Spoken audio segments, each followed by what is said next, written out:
right, boys and girls, welcome to Camp Grundy. When we were given instructions by the community and by the elders who we consulted about our services way back in the 80s, one of the key messages from them was to get these kids in the city, these Toronto kids who live in basements, who live in high-rises, get them in touch with the land, get them in touch with the mother. So it was so fundamental that we start a camp like this, and this camp has been going now for a number of years. It's a camp that is grown, it's in its own way prospered in almost everything but its income. It's a treasure now and a legacy for the Aboriginal community of Toronto. It's not just about culture, although it's hard to know where one thing starts and the other stops. It's about what we know social, recreational, and outdoor programs do for children.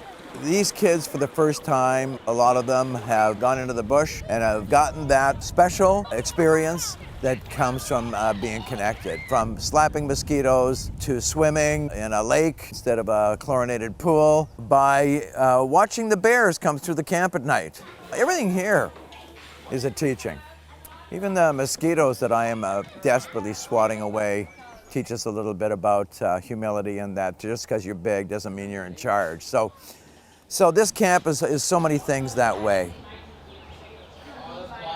They say if you spend a few moments in a grove of trees, that all your indicators of good health, your heart rate, your pressure, all subsides, your serotonin increases. So many things go on chemically in the brain. So we know when these kids, they come up on the bus, they're nuts, and then within an hour of being here, something else is happening. So we also know at the scientific level that these kinds of programs are highly valued and work to prevent kids from getting involved in the things that we're trying to prevent them from getting involved with. Aboriginal kids have a lot more poor statistical outcomes than so many other kids. So this is maybe one way of helping them equalize the playing field with other kids. So camps like this, particularly when they have an Aboriginal component to them. Many of these counselors that are here are kids who have gone through our system, kids who have been at this camp for a decade themselves. So we also have it begin to weave itself into the community in terms of a legacy for these families. So many good things about this experience. Hi, my name is Greg Flynn, and I'm the Recreation Coordinator and also Youth Justice Worker here at Native Child and Family Services. Some of the great things about the camp that I've discovered over the years is the continuity of the campers coming in. It provides them a place where they can really connect with each other. Our community in Toronto is spread over quite a large distance. It's the GTA. We also have service a lot of kids that are coming through our Kids in Care program and through adoption and stuff like that. So this is a great place for them to come together once a year and get to see their old friends again and enjoy their summers at Grundy Lake.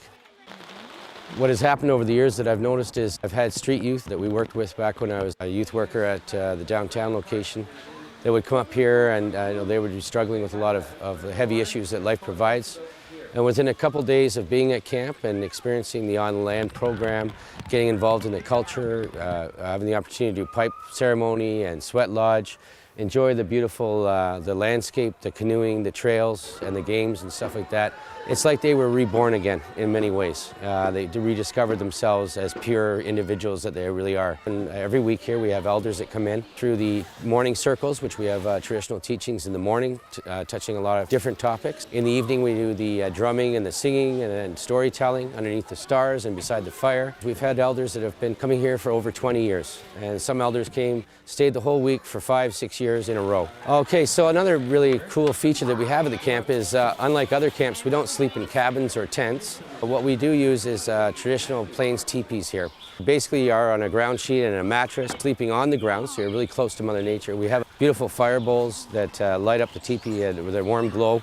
And carved along the side of those fire bowls, we have 7 or 8 different animals that are really significant to us as people.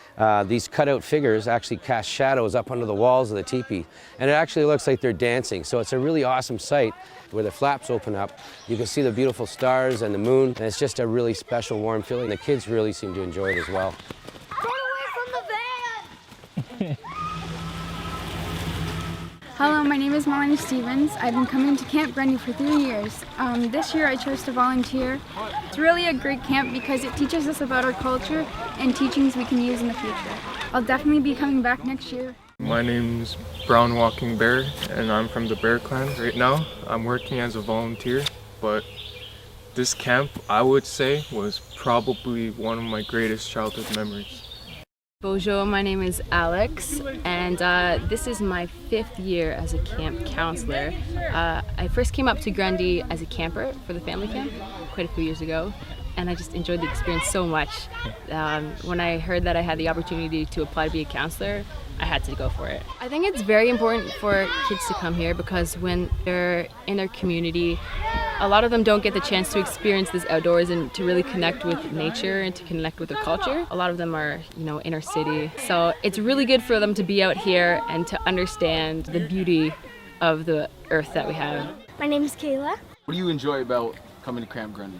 Well, pretty much everything because we do activities from playing soccer to swimming, and canoeing and going to random islands. It's most definitely got to be swimming and eating the food because the food here is fantastic. We sleep in teepees.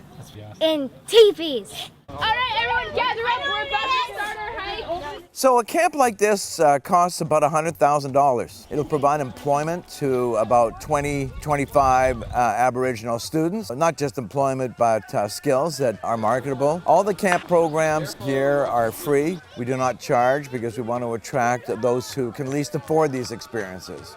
We want to attract those kids who live in basements, who live in subsidized housing, who don't have a family car to take them to the country, perhaps don't have the capacity in their own parents to do anything other than cope with everyday necessities. So this camp has to not cost any money. We rely entirely on donations. One of the reasons this video is being made is to show the value of this, but also have people think about how they might contribute.